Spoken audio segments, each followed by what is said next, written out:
Hello everyone. So I decided to make a very quick video on what I'm currently playing in Power of Exile 2. I'm not gonna go too much over the build, but other than that, this is a cast on watered plants build. So the idea is we water our plants, cast some plants, we water them, and we cast comets. The main thing I want to do is just go over the interaction and how it works. So it's all because of this support gem called shock conduction too. And the important part we care about here is that hits from support skills always shock drenched targets. This means that as long as the target is drenched, it will always shock with every single hit that we do, as long as that hits lightning damage. Now, this is an Archmage build, and because we're using Archmage, everything we do will have some form of lightning damage because of Archmage. The idea is that Entangle, in particular, attaches a vine every 0.1 seconds. So the entire idea is that Entangle is going to hit the enemy very fast, combined with Thunderstorm, which also hits the target every 0.35 seconds. And because we are a Stormweaver, we have +2 limit of elemental skills, means that we can actually have 3 Thunderstorms active. So we're getting a lot of shocks because of Thunderstorm. Yes, the key factor is when we combine shock conduction with Thunderstorm. Thunderstorm makes enemies in the area are drenched, and shock conduction gives us guaranteed shock against drenched targets. So you can imagine that when we have all our thunderstorms hitting the target, we have all our plants hitting the target.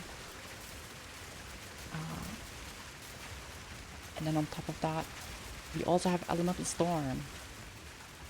From Stormweaver, we also have Elemental Storm. We can sustain about 2 of them with the current amount of cooldown reduction we have. The idea is to get increased duration, prolonged duration too, as our 6th link. Combine that with maybe some cooldown reduction from right here. We might be able to sustain 3 of them. But yes, the elemental storms also do damage every 0.25 seconds, every quarter second, 4 times per second per elemental storm. So you can imagine when we have all of these things constantly generating a crap ton of shocks, we can trigger cast an elemental ailment. The line that we care about is gain 1 energy per power of enemies you shock. So against normal enemies you get 1, magic you get 2, rare you get 5, and unique 20. So let's say on a boss, which is a unique monster, you're getting 20 power for every shock. That results in a lot of comets. Every energy, sorry. Every time you shock. And since we are also playing Stormweaver, I am planning to take strike twice, which means we need to scale our shocks. It just so happens that Elemental Storm, since it's guaranteed to shock, we can very easily just put Commiserate and Overcharge together to get big shocks.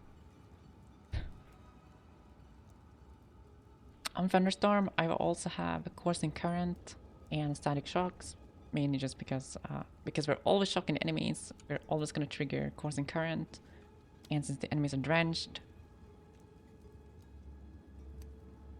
here you can see projectiles can only collide with drenched targets, because everything in our thunderstorm it's been drenched. Poison Current is really good for clear if our comets are too slow. Sometimes when there's not a lot of monsters and maybe like there's a couple few, like maybe like 4 normal mobs, it can be difficult to trigger a comet, and Poison Current combined with Static Shocks will take care of that.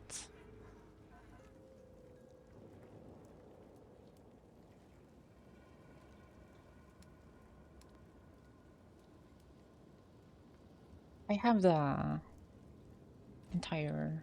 Maxwell planner of my character in the description. Other than that, this is currently what the tree looks like. It's nothing special. It's just taking the mana stuff. Kind of want open mind eventually, but kind of just taking all the crit nodes, shock stuff, curse stuff, trigger stuff, the mana stuff, fucking surge effect. This is really important since we're CI. You really need some ailment and strength threshold.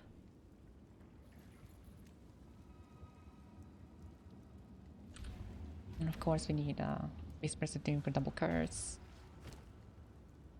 The gear is standard Stormweaver. Plus level the skills, spells. You definitely want Spellslinger for Dueling Wand, because I'm using a Spellslinger to cast Living Bomb so that I can have Living Bomb cast to be instant. And since I have a limit of 3, thanks to multiplying squalls, I can actually cast, if I have more than 1 Spellslinger charge, let's say I have 3 of them, I can actually have up to 3 Living Bombs at the same time. It does a little bit of damage, which is nice, but the main purpose of the Living Bomb is to generate fire infusions. One thing you'll notice is, so now I have no energy on Spellslinger, but literally just casting Entangle and Thunderstorm, I actually get 1 charge. I cast Entangle and Thunderstorm again, I have another charge. So I've always, every time I Entangle Thunderstorm, I will also have a Living Bomb available, and I will generate lots of fire infusions. You do have to stand pretty close to the target, especially the boss. Make sure you're actually picking up the fire infusions.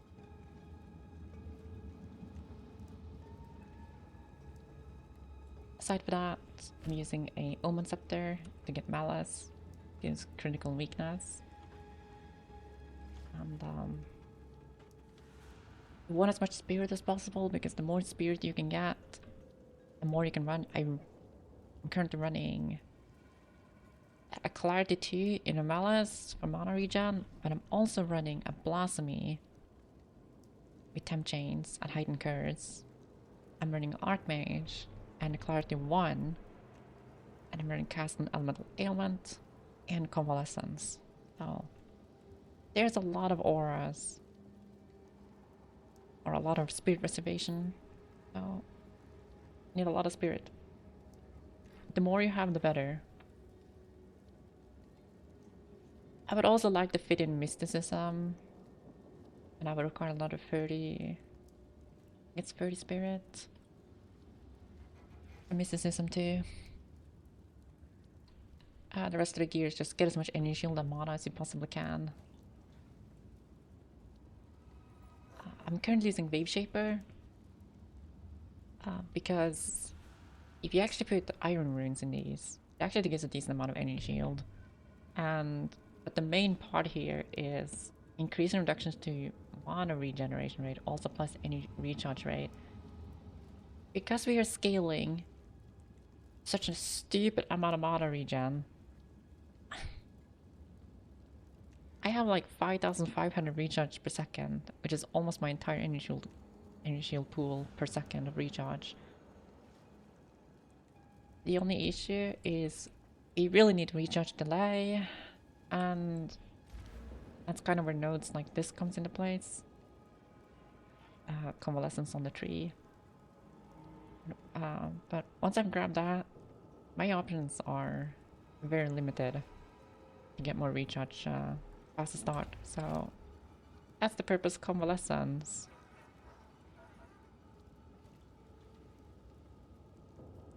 Other than that, just get as much mana as you possibly can. Mana regen.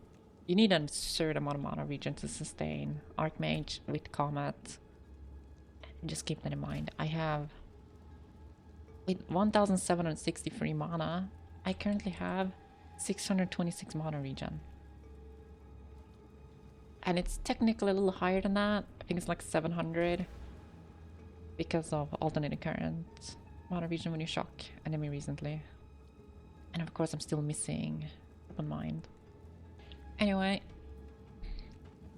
that's it for today. If you want to see the build in action, or you have any questions, you can comment on my stream on Twitch. I'll link in the description. Otherwise, that's everything for today.